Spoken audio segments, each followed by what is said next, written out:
الحمد لله نحمده ونستعينه ونستغفره ونؤمن به ونتوكل عليه ونعوذ بالله من شرور أنفسنا ومن سيئات أعمالنا من يهده الله فلا مضل له ومن يضلله فلا هادي له ونشهد أن لا إله إلا الله وحده لا شريك له ونشهد أن سيدنا ونبينا ومولانا محمدا عبده ورسوله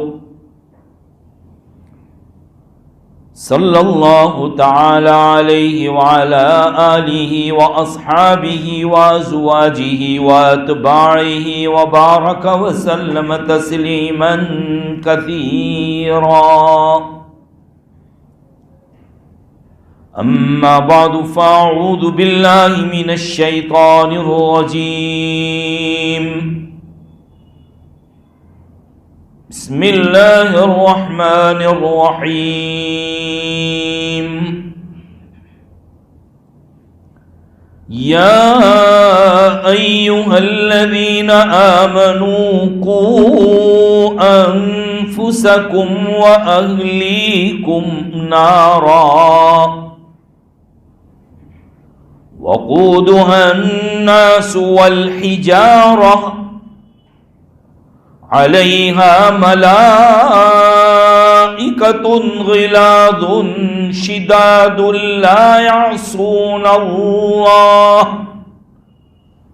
لا يعصون الله ما أمرهم ويفعلون ما يؤمرون صدق الله العظيم وصدق رسوله النبي الأمي الكريم ونحن على ذلك لمن الشاهدين والشاكرين والحمد لله رب العالمين.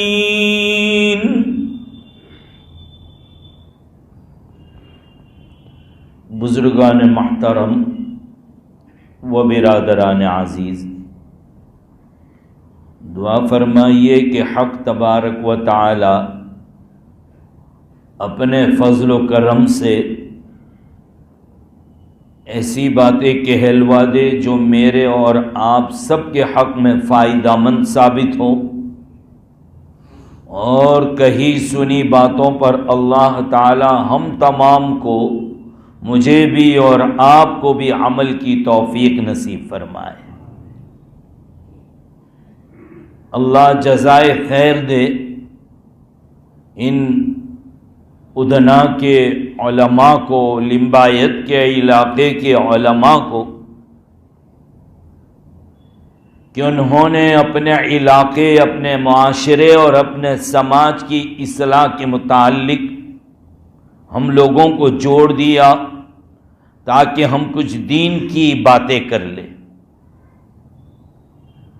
واقعی یہ علماء جو ہوتے ہیں یہ نبیوں کے وارث ہوتے ہیں، نبیوں کے نائب ہوتے ہیں، اور نبی کا کام جہاں امت کو ایمان کی دعوت دینا ہوتا ہے، وہیں پر نبی جب یہ دیکھے کہ امت میں یہ پریشانی ہے تو ان پریشانیوں کو دور کرنے کا انتظام بھی نبی کرتا ہے۔ حضرت موسیٰ علیہ السلام نے جب دیکھا کہ بنی اسرائیل جو موسیٰ علیہ السلام کی قوم ہے، فرعون نے ان کے اوپر ظلم ڈھا رکھا ہے، اپنے یہاں کے سخت کاموں کے لیے ان کو روک رکھا تھا، ان کے علاقے میں جانے بھی نہیں دیا جاتا، بڑی پابندی تھی، غلامی جیسی زندگی اختیار کیے ہوئے تھے بنی اسرائیل۔ جب اللہ تعالیٰ نے حکم دیا حضرت موسیٰ علیہ السلام کو کہ جائیے فرعون کے پاس اور اس سے دو ٹوک انداز میں بات کیجیے۔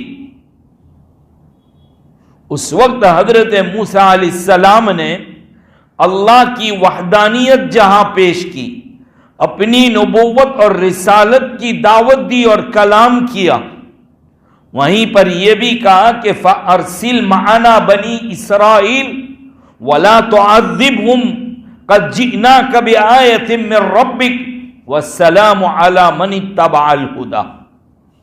اے فرعون کان کھول کر سن لے، حالانکہ اس زمانے کا سپر پاور ہے، لیکن کیا کہہ رہے ہیں؟ ان ارسل معنا بنی اسرائیل، تو بنی اسرائیل کو آزاد کر دے، آج تک تو نے میری قوم پر بہت ظلم کیا ہے، ان سے بڑی مشقت کے محنت کے کام تو نے لیے ہیں، ان کو ان کے اصلی وطن جانے بھی نہیں دیتا، چھوڑ دے تو ان کو، میرے ساتھ ان کو آنے دے، وَلَا تُعَذِّبْهُمْ، اور ان کو سزائیں مت دے تو۔ یہاں علماء نے لکھا ہے کہ ایک نبی کا کام جہاں توحید اور رسالت کی باتیں پہنچانی ہوتی ہے، وہیں پر نبی اگر امت کو دیکھے کہ امت کسی اور پریشانی میں مبتلا ہے تو نبی اس کے دور کرنے کی بھی فکر کرتا ہے۔ تو یہ علماء جو نبیوں کے وارث اور نبیوں کے نائب، ان کا کام جہاں مدرساؤں میں بیٹھ کر الفبا کا قاعدہ، پارے عام قرآن کریم کی تعلیم دینا اور پڑھانا ہے۔ آپ کو، ہمارے اولادوں کو کلمے، تحیات، درود شریف وغیرہ یہ پڑھاتے ہیں، جہاں یہ ذمہ داری ہے، ان کی ذمہ داری جہاں یہ ہے کہ مسجد کا مصلی سنبھالے، امامت کرے، وہیں پر ان علماء کی ذمہ داری یہ بھی ہے کہ جب وہ اپنی قوم کو دیکھے کہ ہماری قوم کوئی خاص پریشانی میں ہے، حالات کا شکار ہے، تو اس وقت علماء کی ذمہ داری بنتی ہے کہ یہ قوم کو اس پریشانی سے نکالے۔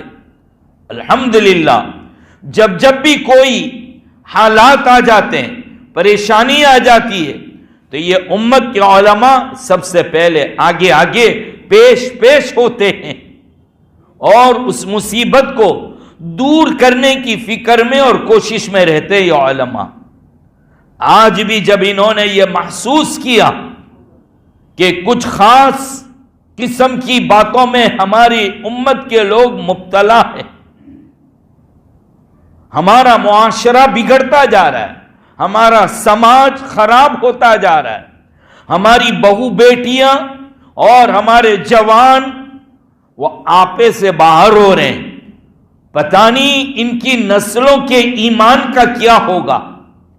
پھر یہ علماء ایکشن میں آئے اور حرکت میں آئے اور واقعی مجھے اور آپ کو جوڑ دیا کہ کچھ ہم اللہ رسول کی باتیں کریں، ہم دین کی باتیں کریں، جس سے ہمارا ایمان بھی محفوظ رہ جائے، ہمارا سماج بھی سدھر جائے، ہماری پریشانیاں اور حالات بھی دور ہو جائیں۔ اور اس مجلس کا نام دیا اصلاح معاشرہ، جس کو گجراتی میں کہہ دیں گے سماج سدھارنا۔ محلے کے حالات، سماج کے حالات، برادری کے حالات، قوم کے حالات جو بگڑے ہوئے ہیں، اس میں سدھار کیسے آوے۔ ایک طرف علماء کام کر رہے ہیں، دوسری طرف دعوت و تبلیغ کے ساتھی، اللہ ان کو بھی جزائے خیر عطا فرمائے، در در پہ جا کے آوازیں دے کر، دروازے کھٹکھٹا کر لوگوں کو نماز کی طرف لانا کہ نماز ایک ایسی چیز ہے کہ اگر اس پر آ گئے تو گناہ خود بخود دور ہو جائیں گے۔ تو وہ نمازوں کی فکر، اللہ تعالیٰ تمام دین کے کام کرنے والوں کی محنتوں اور عمل کو قبول فرمائے، ہمیں ان کی باتوں پر عمل کرنے کی توفیق عطا فرمائے۔ دیکھیے سماج، اس کی ابتدا کہاں سے ہوتی ہے؟ معاشرے کی ابتدا کہاں سے ہوتی ہے؟ معاشرہ بنتا کہاں سے؟ معاشرہ بنتا ہے ایک میاں بیوی کے ملاپ سے، ایک شادی سے، ایک نکاح سے، یہ مین بنیاد ہے۔ شادی کا مقصد صرف اپنی خواہشات کو پورا کرنا یہ نہیں ہے، بلکہ شادی کا مقصد ایک فیملی، ایک گھرانہ، ایک خاندان، اس کو وجود میں لانا، اس کا وجود میں آنا۔ خاندان اچھا وجود میں کیسے آئے گا؟ اچھا گھرانہ کیسے بنے گا؟ وہاں دو چیزوں کی ضرورت ہے، دو چیزوں کی۔ ایک تو آنے والی دلہن یعنی جو بچوں کی مائی بننے والی ہے وہ نیک اور شریف ہو، اور باپ اس کی کمائی حلال ہو۔ مائی نیک اور کمائی یہ حلال، اگر یہ دو چیزیں ہیں تو سمجھو کہ مین بنیاد جو ہو رہی ہے، سنگ بنیاد جو ہو رہی ہے وہ بالکل صحیح اور اچھی ہے۔ دو چیزیں۔ اس لیے ہم جوانوں سے کہیں گے کہ جوانوں، تمہاری شادی کرنی ہے تو شادی کے اندر صرف خوبصورتی کے چکر میں مت پڑنا۔ اور ویسے بھی ہمارے سماج میں اب تو خوبصورتی ہے کہاں، یہ بیچارے دھوکے میں ہیں۔ جو خوبصورتی سمجھے ہیں وہ تو حضرت میک اپ کی مہربانی ہے ساری۔ ارے ہے نا بھائی، ہاں، کریم پاؤڈر لالی والی یہ سارا اس کا کمال ہے۔ کٹے چھٹے کپڑے پہن رکھے ہیں تو یہ اس کا کمال ہے، ورنہ اصل حسن اور جمال تو کیا کہا گیا؟ نورانیت سے ہوتا ہے، اللہ کی ماننے سے، رسول اللہ کی ماننے سے۔ چمڑی کے کالے ہوتے ہیں لیکن دل اتنا صاف ہوتا ہے کہ چمڑی کو بھی چمکا دیتا ہے۔ آپ نے نام سنا ہوگا بلال حبشی، اللہ کے نبی صلی اللہ علیہ وسلم کے شاگرد ہیں، آپ کے غلام ہیں، آپ کے خادم ہیں۔ بارگاہ نبوت میں اذان دیا کرتے تھے، بالکل کالے سیاہ، ہونٹ بھی بڑے بڑے، یعنی بدصورتی کی ساری چیزیں ان کے اندر موجود ہے، لیکن اس کے باوجود بڑے بڑے لوگ ان کے ہاتھ چوم رہے، ان کو اپنا لیڈر، اپنا صدر، اپنا سردار کہہ رہے ہیں۔ جب ان کا انتقال ہوا تو حضرت عمر ابن خطاب رضی اللہ تعالیٰ، حضرت عمر فاروق رضی اللہ تعالیٰ جیسا آدمی کہتا ہے الیوم مات سیدنا، آج ہمارا سردار دنیا سے چلا گیا۔ اذان دینے والا آدمی، لیکن سیاہ فام، بالکل کالے، لیکن دل اتنا منور تھا نبی کی تعلیمات سے، نبی کے عشق سے۔ نبی نے جو سمجھایا تھا اس کو سمجھ کر زندگی گزار رہے تھے۔ تو پتا چلا کہ خوبصورتی جو آتی ہے جناب، وہ چمڑی کی اصل خوبصورتی نہیں، اصل خوبصورت تو دل ہونا چاہیے، دل میں اللہ کا ڈر، اللہ کی عظمت۔ ہمارے نوجوان شادی کے وقت بس چمڑی کی خوبصورتی، اور یہ بھی بیچارے دھوکے میں آ جاتے، جیسے ابھی ہم نے کہا نہیں کہ ایک طرف تو میک اپ کا کمال اور دوسری طرف الٹے سیدھے کٹے چھٹے کپڑے۔ اس لیے جوان جب دیکھنے کے لیے جاتا ہے نا تو پہلے سے کہہ کر ہی جاتا ہے کہ ہم دیکھنے آ رہے۔ یہیں پہلی غلطی یہ جو کہہ کر جاتے ہیں کہ ہم دیکھنے آئیں گے، یہ غلطی۔ یقینی بات کہہ کر جاؤ گے تو وہ تو سج دھج کر ہی آپ کے سامنے آئے گی۔ اور سموسا بھجیا کھا لیا، نمک کھایا تو نمک حلالی بھی تو کرنی پڑے گی نا۔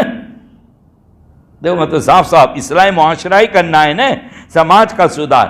اسلام نے دلہن کو دیکھنے کا ایک طریقہ بتایا ہے، اب ہمارے شہروں میں تب وہ سب غائب ہو گیا۔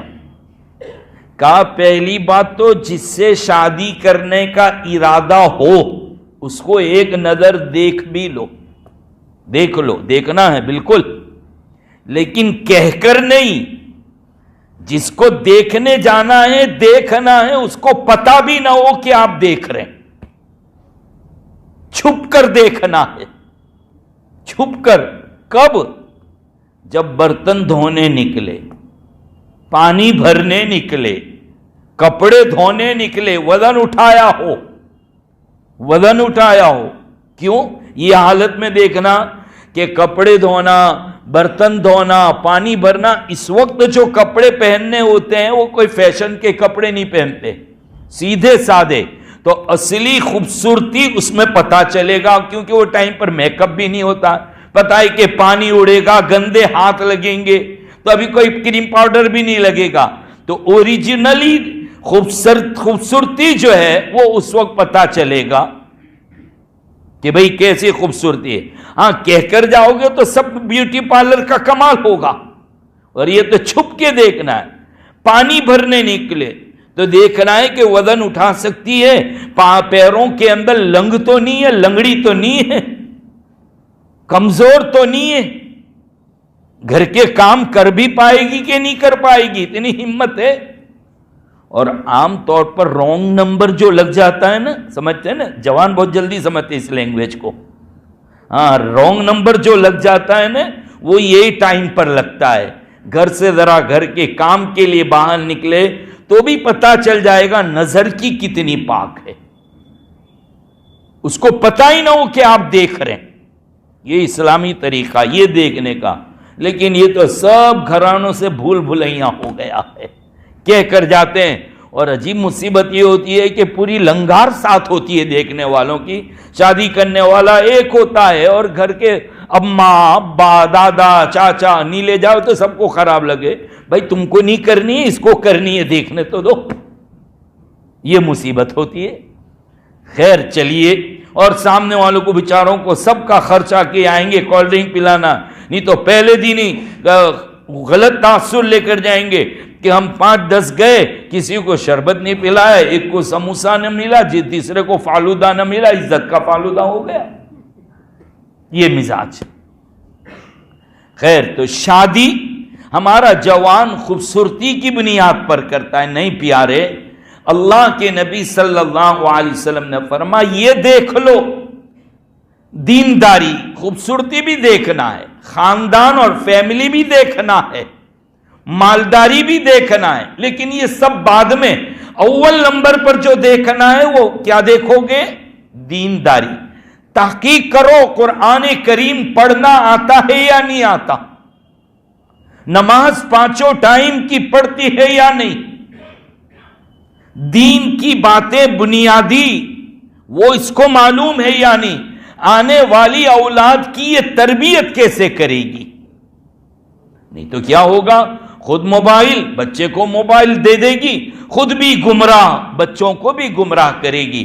اس لیے جس سے شادی کرنا ہے تمہارا گھر لے کر بیٹھے، گھریلو بیٹی سے شادی کرنا ہے جو گھر جما نہ جانے، گھر کو سجائے، گھر کو جمائے، گھر کو آباد کرے، یہ نہیں کہ گھومنے پھرنے والی، جو خاندانی ہو اس سے شادی کرے۔ یہ کیوں؟ ابھی آگے پتا چلے گا کہ مین بنیاد معاشرے کی، سماج کی سدھارنے کی ذمہ دار جو ہے وہ ماں ہے۔ ماں کی کوکھ اور ماں کا پیٹ آنے والے اولاد پر اثر ڈالتا ہے۔ ہمارے بڑے بوڑھے تو پہلے اس پر بہت احتیاط کرتے تھے کہ بھئی دیکھو پیٹ میں رہا بچہ، اس کی حفاظت کیسی کرے، ماں کو کن چیزوں سے پرہیز کرنا ہے، بچنا ہے۔ اب آج کل کا جوان اس چیز کا قائل نہیں ہے اور نقصان اٹھاتے ہیں۔ ایک مرتبہ ایک نوجوان جوڑے نے شادی کی، اور شادی کے وقت دونوں نے پہلی ملاقات کے اندر پرومس کیا، عہد و پیمان کیا کہ چلو ہم دونوں وعدہ کرتے ہیں کہ زندگی بھر کبھی بھی حرام لقمہ نہیں کھائیں گے، ہم دونوں حرام نہیں کھائیں گے، تو وعدہ کر میں بھی وعدہ کرتا ہوں، تاکہ ہماری اولاد کے اوپر اثر پڑے۔ کہا بہت اچھا، بیوی بھی مان گئی، دونوں نے پہلی ملاقات میں یہ پرومس کیا۔ اب یہ کہ 1 سال ہوا، بچے کی پیدائش ہوئی، بچہ ذرا بڑا ہو گیا، چلنے کے قابل ہو گیا، تو جو باپ ہیں چھوٹے چھوٹے بچوں کے وہ جانتے ہیں کہ ان کو کتنی تمنا رہتی ہے کہ کب میرا بچہ چلنے کے قابل ہو جائے کہ میں اس کو مارکیٹ میں لے کر جاؤں، بازار میں لے کر جاؤں۔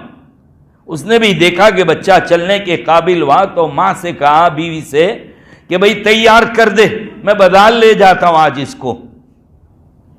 الحمدللہ اس نے تیار کیا، کاجل پاؤڈر اور ایک آدھ نقطہ بھی کر دیا یہاں پر تاکہ نظر نہیں لگ جاوے.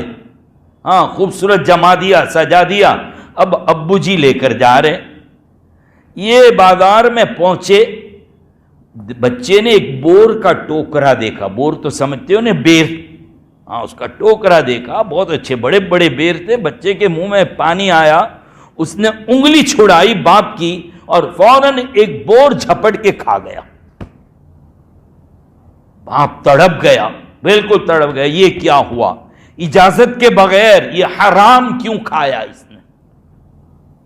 یہ بھی میرے نبی کی تعلیم ہے. امام حسین رضی اللہ تعالیٰ اللہ کے نبی کے نواسے ہیں نا، کتنے پیارے ہیں. پیار کتنا ہے آقا کو کہ آقا منبر پر خطبہ دیتے ہوتے، حسن اور حسین یہ مسجد میں گھس آ جاتے اور کرتے لمبے پہنے ہوتی، کبھی پیروں میں آ جاتا تو گرتے. وہ گرتے پڑتے نانا کی طرف دوڑتے. ویسے بھی نانا کو نواسے بہت زیادہ پسند ہوتے ہیں، اسی لیے ایک صاحب کہنے لگے کہ نانا کے نواسے نانا کے خون کے پیاسے. تو کہا کہ وہ نواسے آئے تو نانا جان خطبہ دیتے دیتے نیچے اتر گئے، دونوں کو پکڑ کر لے آئے اور دونوں کو کاندھے پہ بٹھا دیا. پیار تو اتنا ہے. امام حسن اور امام حسین کو یہاں بٹھا دیتے، کبھی آقا سجدے میں جاتے تو کوئی کاندھے کوئی کمر پہ بیٹھ جاتا اور کہتے واہ ہماری سواری کتنی اچھی. تو آقا فرماتے سواری اگر اچھی ہے تو سوار بھی تو بہت اچھے ہیں. اتنا پیار ہے. ایک مرتبہ صدقے کی کچھ کھجوریں آئی تھی اللہ کے نبی صلی اللہ تعالی علیہ وسلم کے پاس. حضرت حسین رضی اللہ تعالی وہ کھجور کھا لی. اللہ کے نبی صلی اللہ علیہ وسلم نے منہ میں انگلی اتار دی گلے تک، کخ کخ یعنی ایسا کہہ کر، اور پوری انگلی ڈال کر وہ کھجور نکال لی. کہا بیٹا یہ ہم لوگ اس کے لائق نہیں، ہم آپ کو اچھی دے دیں گے. نکال لی. تو جو چیز جائز نہیں ہے اس کے لیے کیسی منہ میں ڈالی ہوئی چیز نکال لی. وہ باپ بھی تڑپ گیا وہاں پر. یہ نہیں کہ چلو جانے دو چھوٹا بچہ. ہم لوگ یہ کہتے ہیں نا بھئی یہ کپڑے کیوں پہنا ہے، ابھی تو چھوٹا بچہ ہے. یہ کیوں کیا، دیکھیں چھوٹا بچہ ہے. نہیں، چھوٹا بچائی بالکل کلیئر اور پلین سلیٹ ہوتی ہے. ابھی جو لکھ دو گے اس کی تختی پر دل پر لکھا جائے گا. وہی ہوتا ہے، وہی موقع ہوتا ہے، وہی ٹرننگ پوائنٹ ہوتی ہے. اسی وقت بچے کو سمجھا دیا جائے. بچپن میں رہی ہوئی باتیں بہت عجیب اثر کر جاتی ہے. آج ایک مول صاحب نے مجھے واقعہ سنایا کہ مولانا کی چھوٹی بچی ہے 3.5 سال کی. وہ اسکول سے آئی تو گاڑی والا پوری اسٹریٹ کے اندر محلے کے اندر داخل نہیں ہو سکا، دور اتار دیا. تو بچی گھر میں آئی، کہا کہ آج تو ہم کو بہت دور اتار دیا. کہا کیوں؟ کہا کہ وہ غیر مسلموں کی یا ہندوؤں کی شادی ہے نا. ارے بیٹا یہ محلے میں تو کوئی غیر مسلم رہتا نہیں ہے، پھر آپ کیسے کہہ رہی کہ ہندوؤں کو شادی ہے؟ کہا اس لیے کہتی ہوں کہ وہاں جتنی عورتیں بیٹھی ہوئی تھی کسی کے سر پہ لپٹا نہیں تھا، کسی کے سر پہ اوڑھنی نہیں تھی، کسی کے سر پہ لپٹا نہیں تھا. کپڑے بھی ایسے پہنے تھے. تو یہی لوگ پہنتے ہیں نا، ہم لوگ مسلمان تو نہیں پہنتے نا. یہ دیکھیے یہ تربیت کا اثر، یہ تربیت کا اثر. یعنی سر کھلا رکھنا اور کٹے چھٹے کپڑے پہننا مسلمان بہو بیٹیاں نہیں پہن سکتی.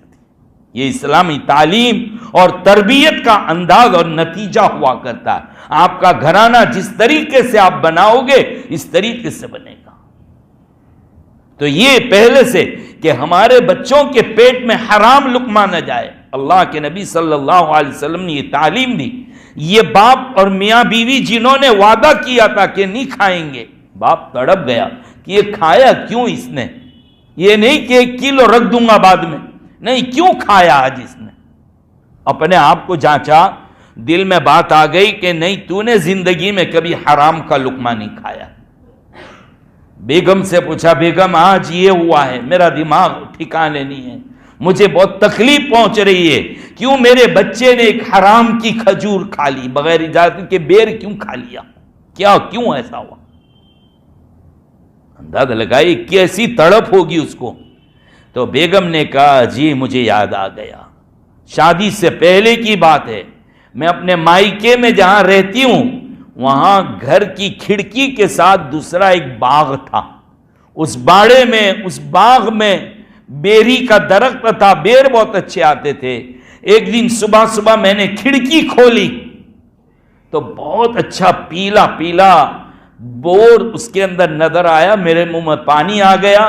پڑوسن جس کا باغ تھا وہ میری سہیلی اور فرینڈ تھی، میں نے سوچا ابھی کھا لیتی ہوں بغیر اجازت کے، میرا دل ہے اس میں، بعد میں کل اس کے اجازت لے لوں گی، کہہ دی ہوئی کہ بھائی میں نے بغیر اجازت کے ایک بور کھایا تھا، وہ تو خوش ہو جائے گی، ناراض تو نہیں ہونا ہے۔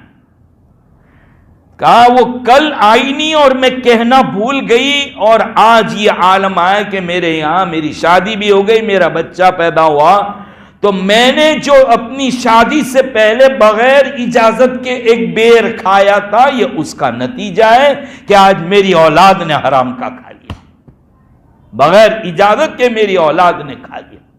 تو ماں کے پیٹ کا اثر اولاد کے اوپر پڑتا ہے، اس لیے جو سماج اگر نیک بنانا چاہتے ہو تو دلہن جس سے شادی کرنا ہے وہ نیک ہونی چاہیے، نمازی ہونی چاہیے، اچھے خاندان کی ہونی چاہیے۔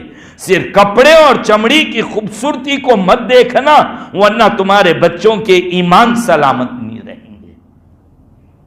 اور لڑکا بھی کیسا ہو، لڑکا بھی دیندار ہو، نیک ہو۔ کمائی تو دیکھتے ہیں، کمائی دیکھتے کہ کمائی کیسی ہے، کتنی سیلری ہے اس کی، ٹھیک ہے یہ بھی دیکھو، کوئی انکار نہیں کرتا۔ گھر دیکھنے بھی جاتے ہیں، لڑکے کا گھر بھی دیکھنے جاتے ہیں، لیکن یہ کوئی نہیں دیکھتا کہ وہ لڑکے کو قرآن شریف پڑھنا آتا ہے کہ نہیں آتا ہے۔ بہت سی مرتبہ تو ویسے مسجدوں میں ہی پتہ چل جائے کہ ختم وتم کبھی رکھا ہوتا ہے تو کچھ لوگ بالکل باہر ہی بیٹھے ہوتے ہیں، پتہ چل جاتا کہ یہ قرآن کریم سے محروم، رمضان المبارک میں سب پڑھنے بیٹھے ہوتے ہیں۔ ہمارے کتنے نوجوان ہیں جو قرآن کریم نہیں پڑھے۔ میرے بھائیوں جوانوں، قرآن شریف پڑھنے کے لیے اپنے اماموں سے ملو کہ مجھے پڑھنا ہے۔ یہ علماء آپ کے رات میں آپ کی فرصت میں آپ کو پڑھانے کے لیے تیار ہے۔ ایسا نوجوان اپنی بیٹیوں کے لیے ایسا داماد تلاش کرو جو نمازی ہو، جو قرآن پڑھنے والا ہو، جو اللہ کو یاد کرنے والا ہو۔ یہ چیزوں کو دیکھنا بہت ضروری ہے، آج کل یہ نہیں دیکھتے، پھر بعد میں طلاق ہوتی ہے، دکھی ہونا پڑتا ہے ہماری بچوں کو، اس لیے دونوں طرف سے یہ نیک ہو۔ دیکھو اسلام کتنی فکر کرتا ہے آپ کے سماج کو نیک بنانے کی۔ ذرا دیکھیے، جب طے ہو گیا، نکاح ہو گیا، اب نکاح کے بعد میاں بیوی کی ملاقات ہوگی، اس ملاقات کے اندر اس وقت بھی اللہ کے نبی صلی اللہ تعالی علیہ وسلم نے دعا سکھائی۔ کیا؟ جب میاں بیوی کی ملاقات ہو، جب اپنے عمل میں مشغول ہوں تو ان کو چاہیے کہ یہ دعا پڑھے، اللہم جنبنا الشیطان وجنب الشیطان ما رزقتنا۔ اے اللہ ہم کو شیطان سے محفوظ فرما، ہماری حفاظت فرما، جو اولاد تو ہمیں دینے والا ہے، جو اولاد ہمیں دینے والا ہے، اس اولاد کو بھی شیطان سے محفوظ فرما۔ یہ دیکھیے ملاقات، اللہ کے نبی نے کوئی لمحہ، کوئی عمل ایسا نہیں چھوڑا جس پر دعائیں نہیں بتائی۔ بھائیو مسنون دعاؤں کا اہتمام کرو۔ اللہ کے نبی نے جو دعائیں بتائی ہے، ہر عمل کے وقت، ہر عمل کی ابتدا اور انتہا میں دعائیں بتلائیے نبی کریم صلی اللہ علیہ وسلم نے۔ دعاؤں کے پڑھنے کی عادت ڈالو، اس سے ایک فائدہ تو یہ بھی ہوگا کہ دعا کی وجہ سے آپ کا ہر عمل عبادت بن جائے گا، آپ کی ہر عادت عبادت ہو جائے گی۔ عمل کے ابتدا اور عمل کے اختتام پر دعاؤں کے پڑھنے کا اہتمام۔ مسنون دعا کی کتابیں ملتی ہے، وہ کتابیں وہ دعائیں یاد کرا دو۔ تو کہا میاں بیوی یہ ملاقات کے وقت میلاد پر یہ دعا پڑھیں. جب بچہ پیدا ہو جائے تو مسلمان کیا کرتے ہیں؟ سیدھی سادھی کان میں اذان، اس کان میں اقامت. کیوں؟ اس لیے کہ اذان جو ہے اس کی وجہ سے شیطان، آپ ادھر متوجہ رہیے، اذان کی وجہ سے شیطان بھاگتا ہے، شیطانی اثرات سے بچوں کی حفاظت ہوگی. دوسرا، کان میں جائیں گے تو پہلے بول یہ جائیں گے اللہ سب سے بڑے ہیں، اللہ سب سے بڑے ہیں. اللہ کی بڑائی، اللہ کی وحدانیت، اللہ کے نبی صلی اللہ علیہ وسلم کی رسالت کی اہمیت اور نماز اس کی فکر دلائی جائے گی اذان کے اندر. بچے کے کان میں اذان اور اقامت یہ بچے کو شیطانی اثرات سے محفوظ رکھتا ہے. جب آپ کا بچہ 6-7 دن کا ہو گیا، اب نام رکھنا ہے آپ کو. اسلام میں نام رکھنا ایک ویسے ہی بیکار عمل نہیں ہے، باقاعدہ نام کی طرف توجہ دلائی. نام سے زندگی میں اثر آتا ہے. اسی لیے فرمایا تو سمو بِأَسْمَاءِ الْأَنْبِيَاء، او لوگوں نبیوں کے نام پر نام رکھو. احب الاسماء الی اللہ عبداللہ و عبد الرحمن، اللہ کے نزدیک سب سے محبوب اور پسندیدہ نام عبداللہ اور عبد الرحمن ہے. وَأَصْدَقُهَا، اور سب سے سچے نام حارث اور حمام ہے، اور سب سے برے نام حرب اور مرہ ہے. یہ عرب میں اللہ کے نبی صلی اللہ علیہ وسلم کے یہاں نام کی بہت زیادہ اہمیت تھی.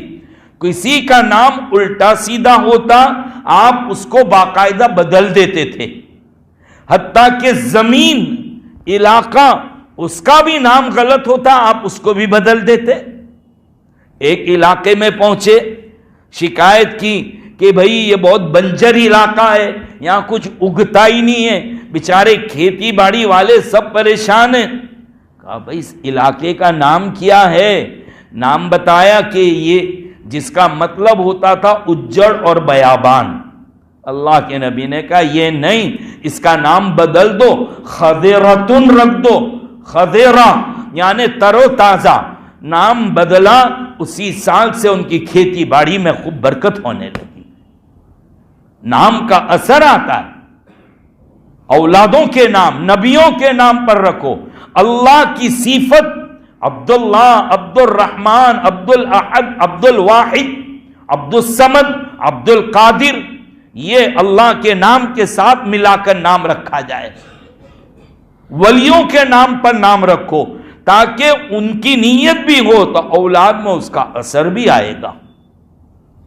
وہ نام جس سے تکبر ہو اس نام سے بھی اللہ کے نبی نے روکا، بلکہ وہ نام بھی بدل دیے.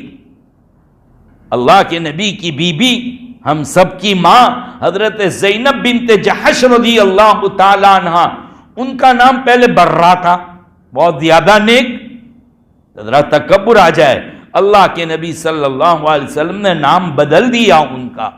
کتنی جگہ ایسے ہے کہ زمینوں اور گاؤں اور بستیوں کے نام بدلے، لوگوں کے نام بدلے.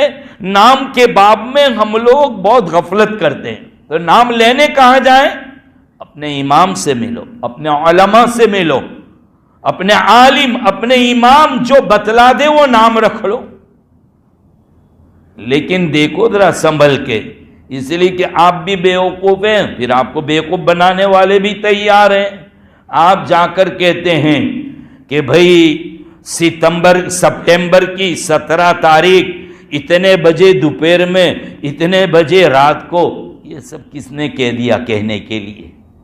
اور کوئی مولوی نہیں مانگتا، کوئی عالم نہیں مانگتا. جو مانگے سمجھ جاؤ دھوکہ ہو رہا ہے، دھوکہ ہو رہا ہے.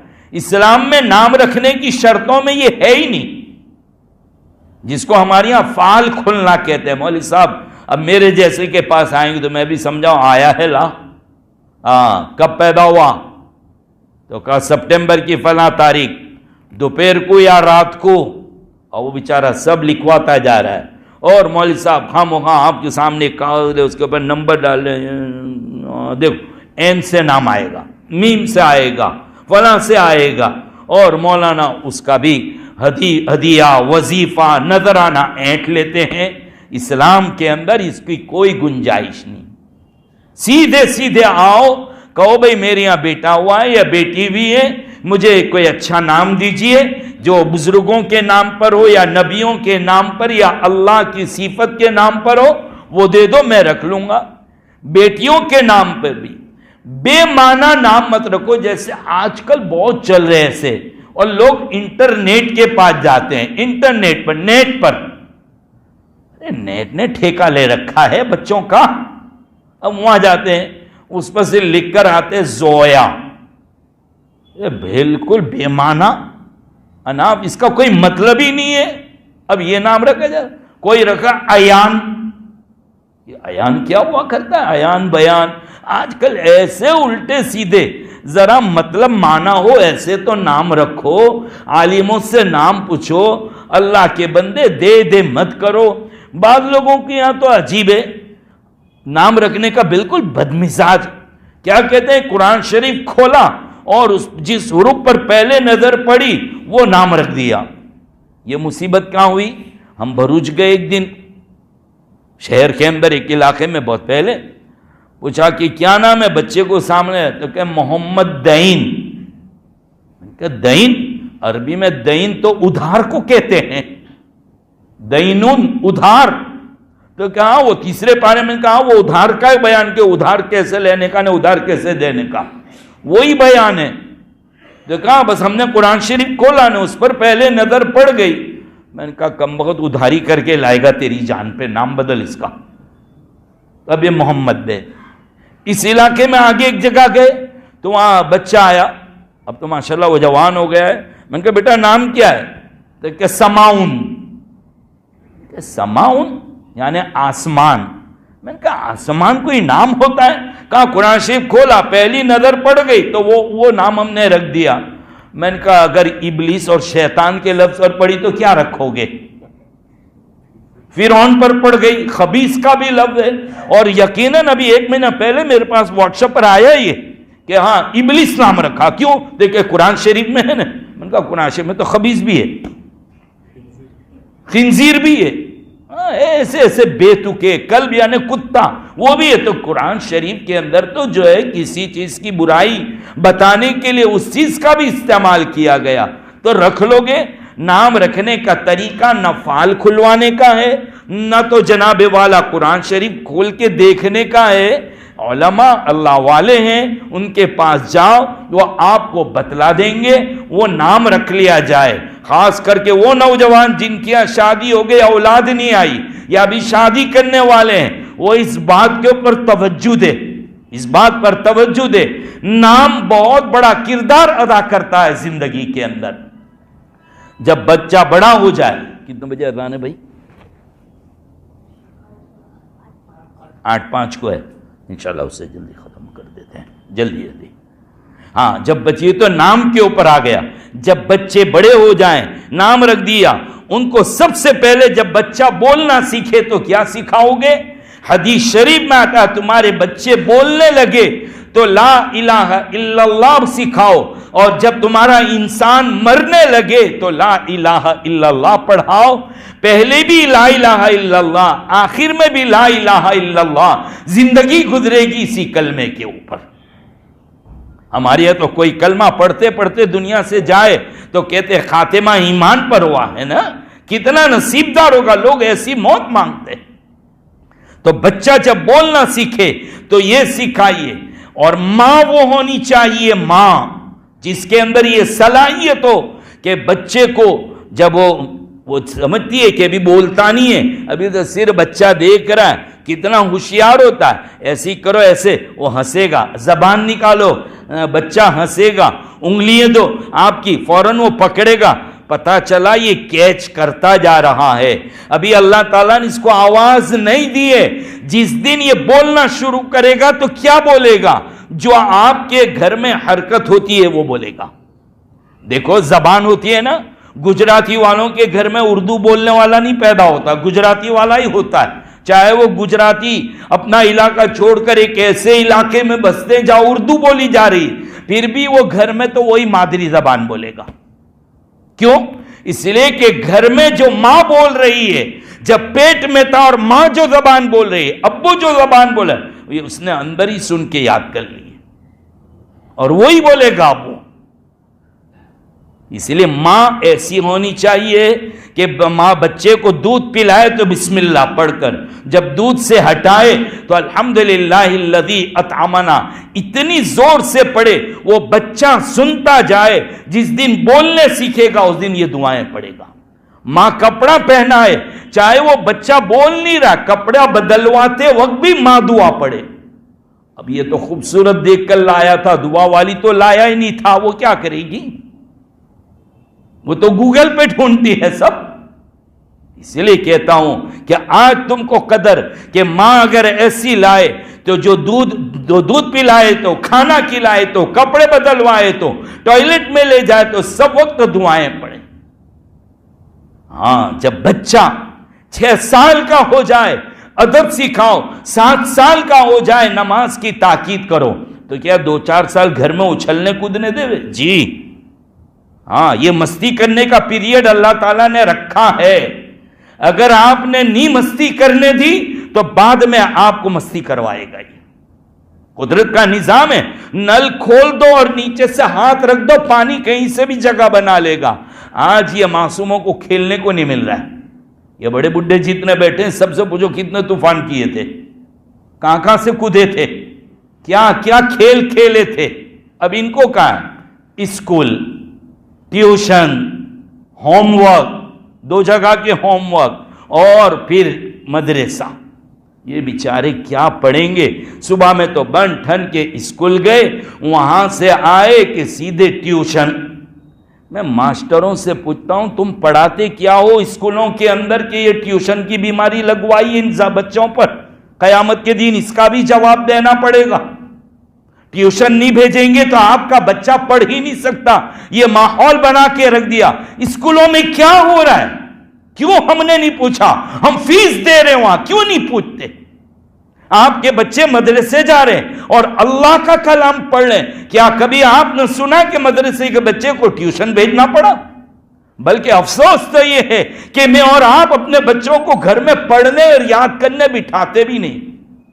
جو بچہ اسکول میں جا رہا ہے وہ انسان کا کلام سیکھ رہا ہے، اور جو مدرسہ میں جا رہا ہے وہ اللہ کا کلام، جو ساری کائنات کا خالق مالک، اس کا ٹیوشن نہیں۔ یہ معصوم پر کتنا ظلم! ٹیوشن دونوں ہوم ورک دے رہے ہیں، اسکول والے بھی ٹیوشن والے بھی ہوم ورک۔ اب گھر میں سوتا بھی جا رہا ہے، نیند بھی نکالتا جا رہا ہے اور یہ کرتا جا رہا ہے۔ اب چڑچڑا نہیں بنے گا تو کیا بنے گا؟ ضدی نہیں بنے گا تو کیا بنے گا؟ وہ مدرسہ بالکل یتیم مسکین مرات اٹھا جو ٹائم ہے وہ مدرسہ کے لیے، صدقات زکات کے طور پر بالکل مدرسہ کا حال ہے۔ حالانکہ ہم جتنے بڑے بیٹھے ہیں ایمانداری سے کہو، آج تم ایمان کی جو باتیں جانتے ہو کیا وہ برکت نہیں ہے جو استاد نے لکڑی ٹھوک کر ہم کو کھڑے رکھ کر کلمے پڑھوائے تھے؟ آج مدرساؤں میں وہ کلمے پڑھوانے کی فرصت ہی نہیں ہے، اس لیے کہ آپ تو آدھا گھنٹہ بیٹھتے، کب کلمے پڑھوائیں گے ان کو؟ ان آنے والے حالات میں ان بچوں کے ایمان کی سلامتی کیسے ہوگی؟ کیسے سلامتی ہوگی؟ بہت ضروری ہے۔ تو مین بنیاد کے اوپر توجہ دیجئے۔ ہماری بات کہاں سے چلی تھی کہ سماج اور معاشرہ کہاں سے بنے گا؟ ان چیزوں پر توجہ دو۔ بات تو بہت کچھ کہنا تھی لیکن یہی باتیں ضروری تھی اس لیے آ گئی۔ اللہ تعالیٰ مجھے اور آپ کو اس پر عمل کی توفیق نصیب فرمائے۔ وآخر دعوانا الحمد للہ رب العالمین۔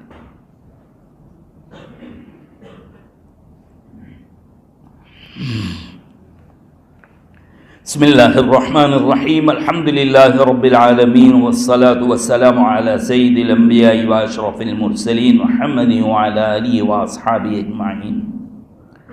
اللہم صل علی محمد عبدک ورسولک، وصل علی المؤمنین والمؤمنات والمسلمین والمسلمات۔ اے اللہ ہمارے گناہوں کو معاف فرما، ہمارے خطاؤں سے درگزر فرما، ہمیں سچی توبہ کی توفیق دے۔ اے اللہ ہمارے ایمان کی حفاظت فرما، ہمارے اعمال کی حفاظت فرما، ہمارے بچوں کے ایمان اور اعمال کی حفاظت فرما، ہماری بیٹیوں کی عزت آبرو کی حفاظت فرما، ایمان کی حفاظت فرما، ہماری مساجد اور مدارس کی حفاظت فرما، اس امت کے علماء کی حفاظت فرما، امت مسلمہ کے ایک ایک انسان اور فرد کی حفاظت فرما۔ اللہ آپ راضی ہو جائیے، اپنی ذات سے ہمیں بھی راضی کر لیجئے۔ اے اللہ اپنی محبت نصیب فرما، اے اللہ اپنے حبیب صلی اللہ تعالی علیہ وسلم کا سچا عشق نصیب فرما۔